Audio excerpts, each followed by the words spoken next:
You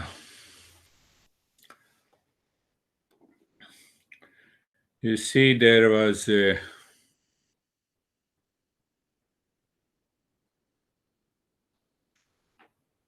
we are all always in the state of meditation. We have to simply remove what prevents me not to know that I am in meditation. So now, because we have been going continuously, so I'm bringing up little higher aspects. So, what did we understand by that? What prevents me not to be in that state of meditation? You have to simply remove it. Here is Brittany. Where is Brittany with a cup of tea and coffee? So, do you see that? Do you understand that part, that what prevents me not to be in the state of meditation means what? I am.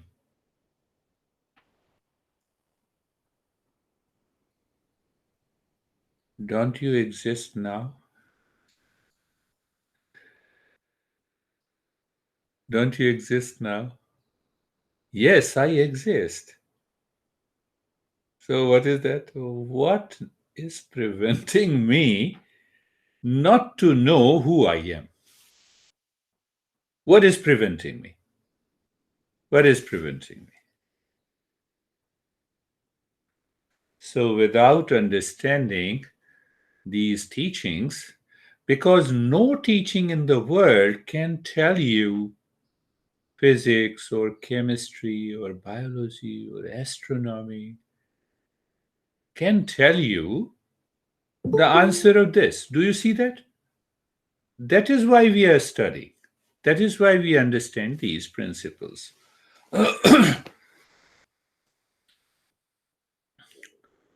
You know about the frog? It is an amphibian animal. They can land on the water and they can also swim in the ocean. Yeah, we know that amphibian. Huh? So we have to become an amphibian. By meditation, you become an amphibian. What it means? The land is the pure understanding and living in the pure real self. And the sea is the word. Sea is the word. So whenever you want to enter into the world, go, no problem. Let me enter into the world, do all my activities. But deeper inside, I know anytime I can land myself on the earth. But what is preventing me? Why I gave an example of a frog? Why I cannot land on the ground?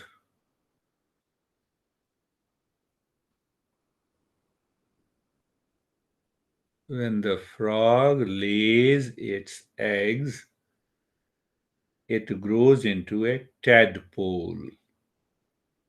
It has a long tail. So, as long as we have a long tail, we cannot jump into the land. We are bound. We have to live in the ocean of, that is what I said symbolically, is the world. Do you see that? So what happens gradually, that tail disappears as he grows into an adult so that he can jump onto the land. What is that tail here? Now ask yourself, what is that tail? The tail is that I do not know what is my true nature? Simple. So, what is that word used when I do not know my true nature? That is known as ignorance. So we have been repeating, asato ma satgamaya, but we do not understand. We become a singer. We don't become a thinker. So there is a big difference between a singer and a thinker. Do you see that? That is all about yoga and meditation. There is nothing about it. Now take another example. What is our topic? Yes, topic is wonderful. So there are 5 verses on what exactly is God, how we understand God. Do we understand God is in the heaven? No, we are not interested in that God who lives in the heaven. Why? Why? It is a pure belief. And what is that belief? I cannot validate that belief. Do you see that? I cannot validate that belief. Where is the heaven? Where is the hell? So we are not interested in that. But we are interested in the belief pending inquiry. So what happens? That belief pending inquiry is what Eastern wisdom says it is a faith.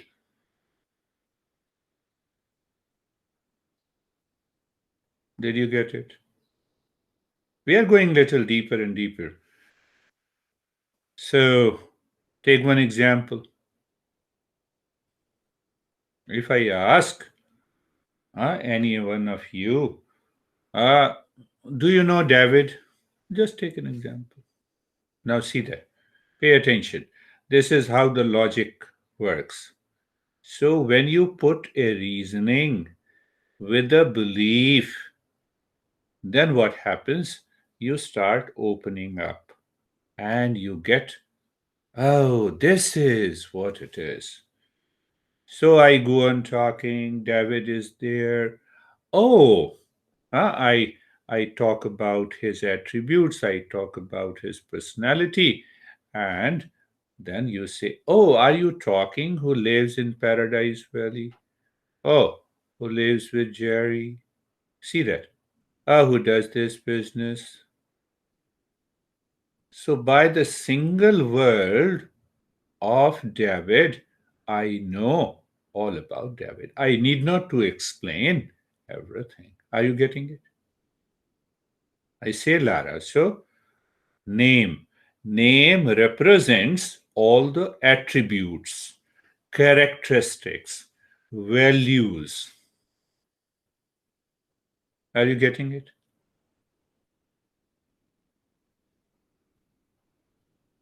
So now come to God. Keep that in mind.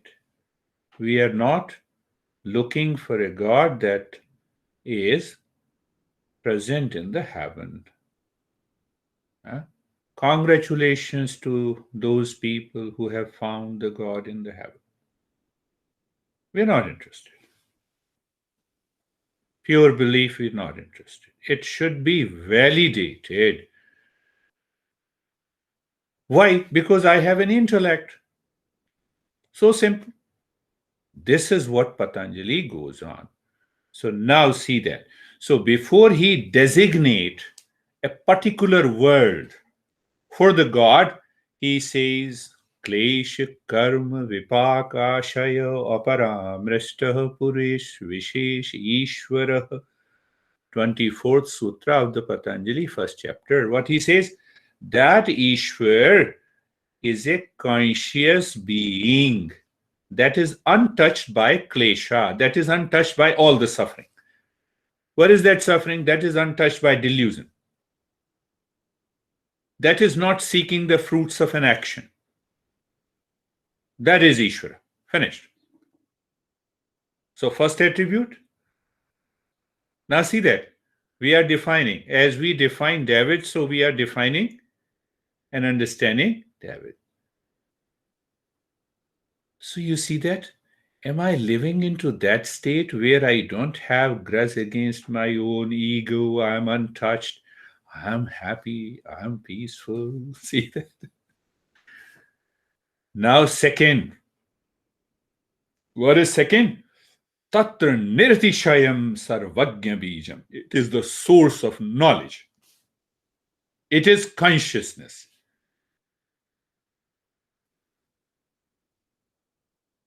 It is pure consciousness. Are we conscious? So if we are conscious, it means there is a consciousness. I'm conscious of you. I know you. It means I have that consciousness. Because of that consciousness, I know you.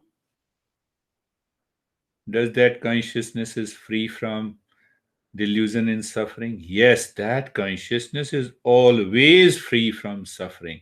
I have brought that God very near to me. Do you see that? I have brought that God who was living, so called living in the heaven. I discarded that. Now I have brought that God very near to me. Consciousness, pure consciousness. So, second sutra we have covered. Now, third sutra that we studied, Saeshu Purvesham Api Guru Kalena Anvachedat. What he says, it's such a beautiful. Knowledge is always available. I gave an example.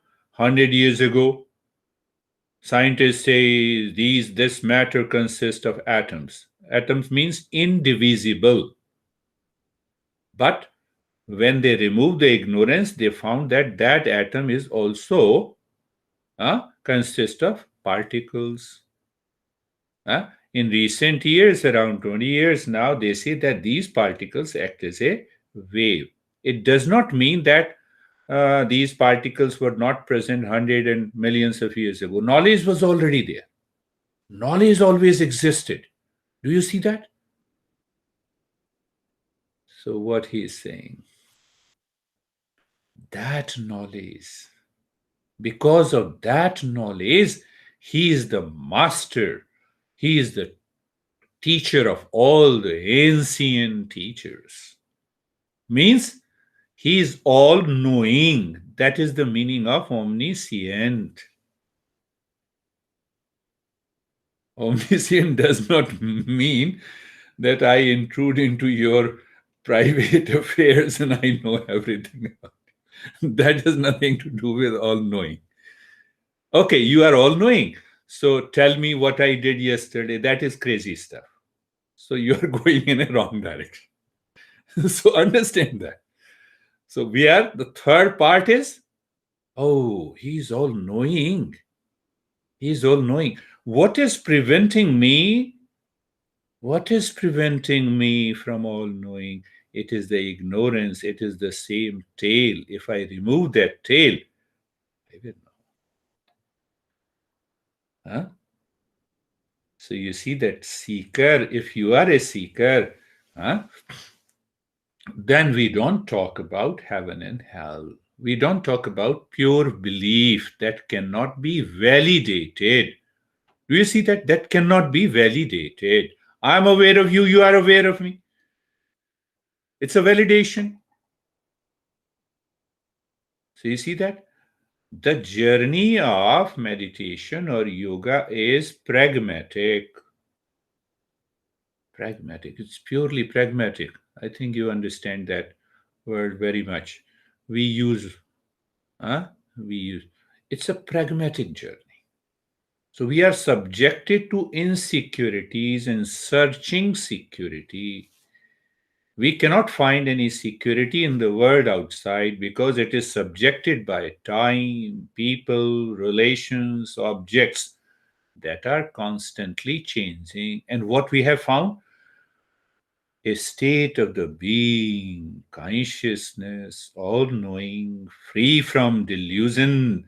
So, when we are free from the delusion, we are into that state of peace and happiness. But we are searching, what we are searching?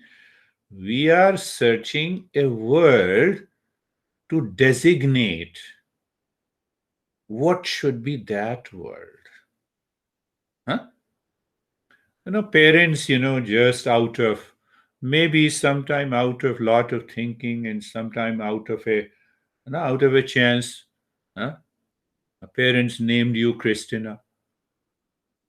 But no, in yoga, when we understand all the attributes, characteristics, and then we designate a particular name. So you have understood the three sutras about Ishvara. Now he says he is the huh? Master of all the ancient teachers. So when I say Eastern wisdom has 3,000 teachers, this is just to give you an understanding. There may be more than 3,000 teachers. I have not calculated. So I have approximation. Well, this is way to understand. You see that? It will take me 20 years because I have to go through all the 3,000 texts to find out who are the teachers. And some of the teachers are unknown. Now, have you understand all the attributes of which we say God? And that God is sitting deep inside my heart. How do I refer? Tasya vachakah pranavah. 27th Sutra of the Patanjali Yoga Sutra, first chapter. Tasya vachakah pranavah. So you see, vachaka means naming. What should I say? I should say that person, that being, Om. Om.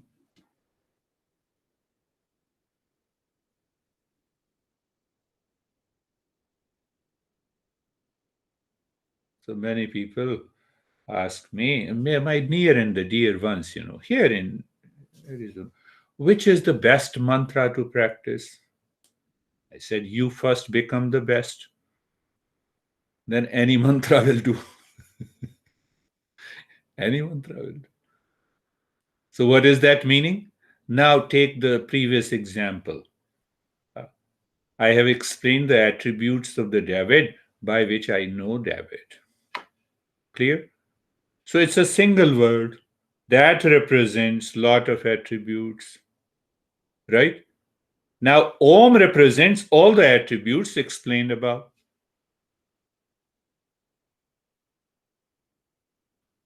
By saying, David, David, David, I cannot reach to him. So, a lot of people have a misunderstanding.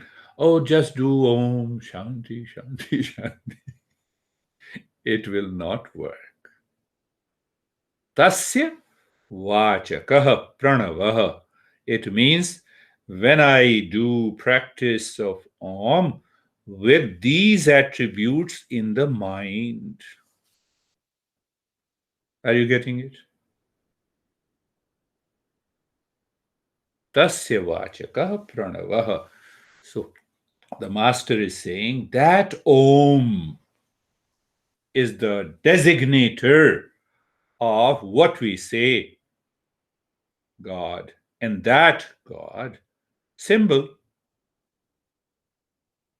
and that is dwelling deep inside our heart. That is our true nature. And our true nature is nothing but the God.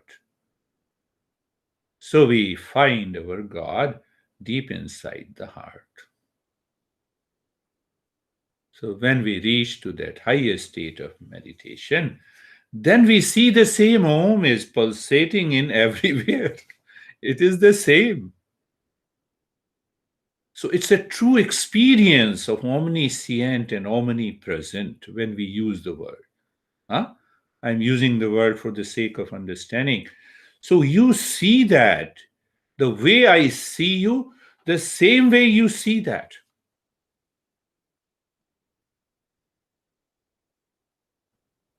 It's not just an assumption. So once we reach to that state, we are there.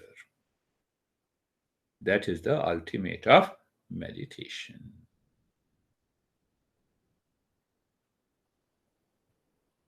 Tasya vachakah pranavaha. So in this series, there may be next, I think, 8 or 9 sutras of the Patanjali explains the different practices of meditation. So then we find what are those practices? What are the obstacles?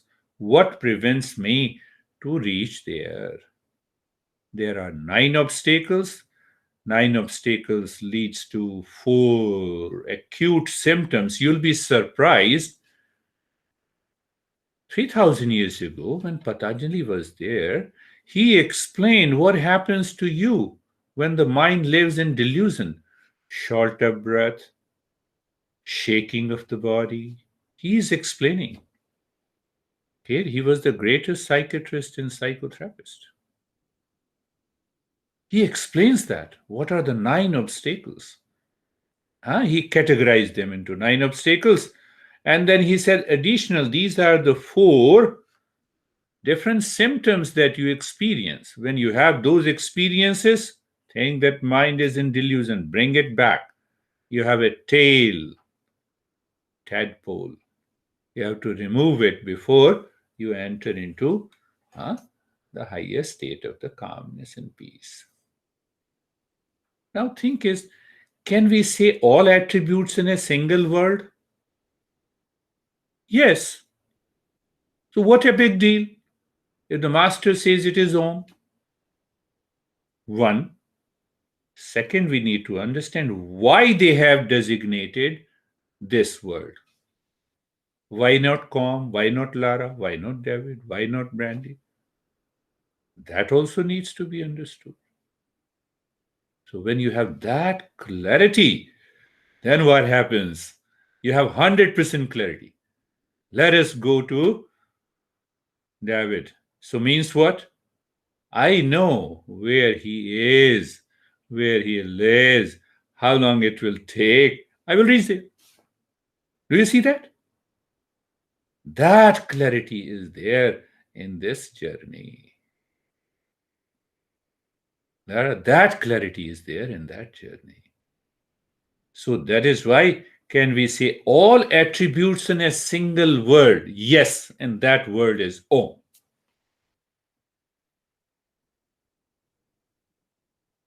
Nothing to do with dogma, belief, cult.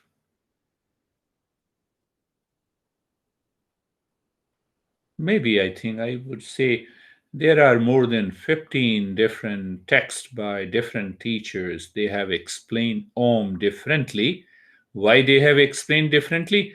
Because they ask us to know the attributes, keep in your mind, and then meditation so that you can realize your true nature by Om.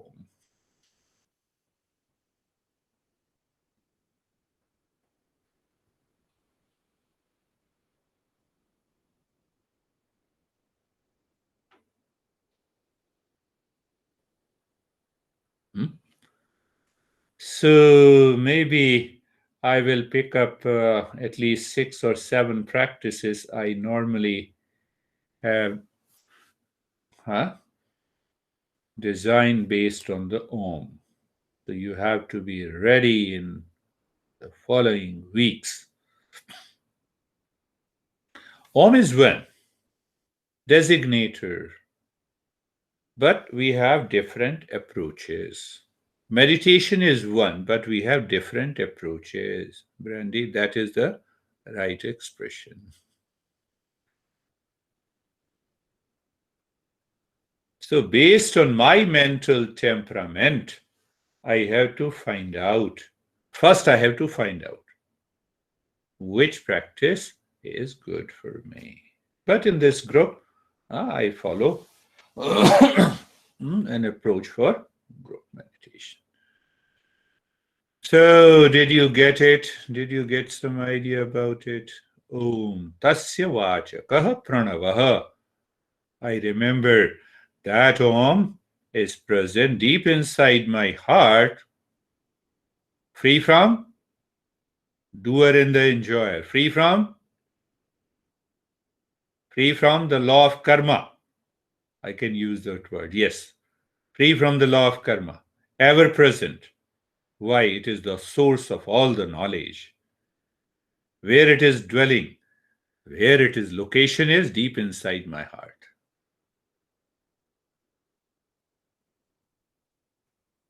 Not in the physical heart. Then we need to go to cardiologist. So it's not a journey of going into no. Deep inside that heart is the seat of the consciousness. Think of this. This week, constantly think of this idea, these information. Let it become a knowledge. Oh, at this time, I'm living in the field of awareness. Am I the doer? No, I'm simply perceiving. See that. It is here and now. I can see it. I can feel it. Yoga does not, these crazy masters do not teach anything that is based on dogma belief. Be 100% clear. You may create a belief in dogma, that is different thing. So that is why this teaching has to be done. Let us start our journey. We have done enough. So, so tongue it will speak. I have to find out how not to create